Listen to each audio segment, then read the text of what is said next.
Have you ever noticed something different from those telenovelas?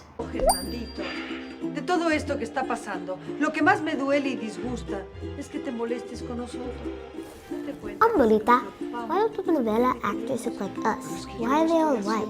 ¿De qué hablas? Sí estamos en las telenovelas, tales como... Los princes.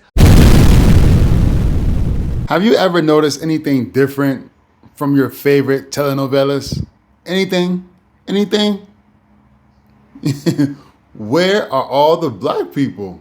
Even though both countries have huge populations of Afro descendants. Now today, we are diving into why there are no or very few black actors and actresses in specifically Mexican and Colombian telenovelas.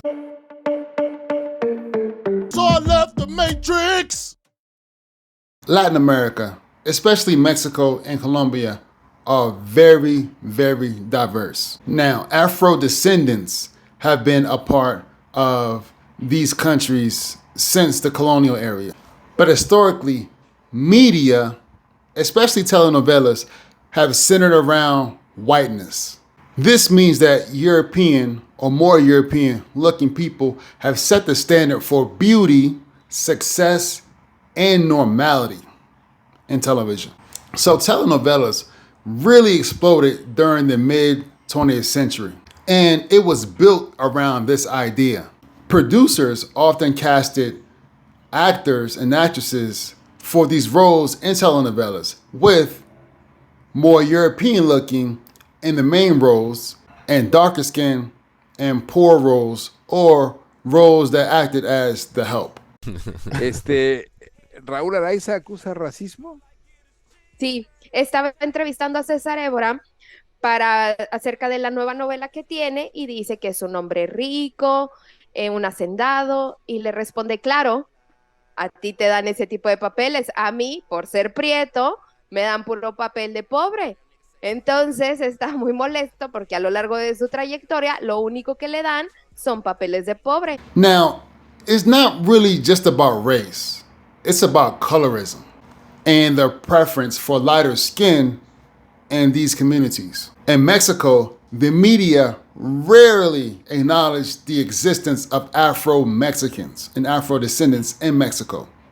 And in Colombia, despite having one of the largest black populations outside of Africa, Afro-descendants tend to be stereotyped into roles such as crime, the help. Rarely are they casted as the romantic lead or the hero of a telenovela or story. Now, part of the reason for this is profit, economics. Media executives have always thought that lighter skinned people would attract a bigger audience, both nationally and internationally. There's always been this fear that darker skinned people would limit the attraction of the audience and the ability to spread to a wider audience. And the bias isn't just personal, it is systematic. It influences who gets funded, who gets the starring roles, etc. Good news is you are seeing a movement in Colombia, at least, with darker skinned people, Afro-descendants, obtaining more important roles in telenovelas and in television. Audiences today are demanding a change, and they are demanding a better representation of the people. They're asking for stories that reflect the reality of the societies in Latin America, not just a Eurocentric fantasy. So the next time you're watching a telenovela, think about what you're watching. Pay attention. Who gets to be the hero? Who gets to fall in love? Who gets to be seen? Representation matters. Not just for diversity's sake, but for everyone that deserves to see themselves as the main character. If you found this topic interesting, please give it a like, subscribe, share with your family, friends. Share your comments down below.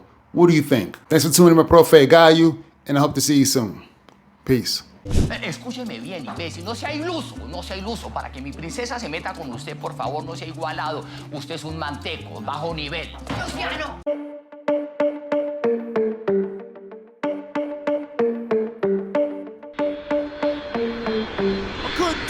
no more, so I left the Matrix. And my money just tripled. I had a good time and it cost me a little. So I found peace, tranquility, faith in my I abilities. couldn't fake no more, so I left the Matrix.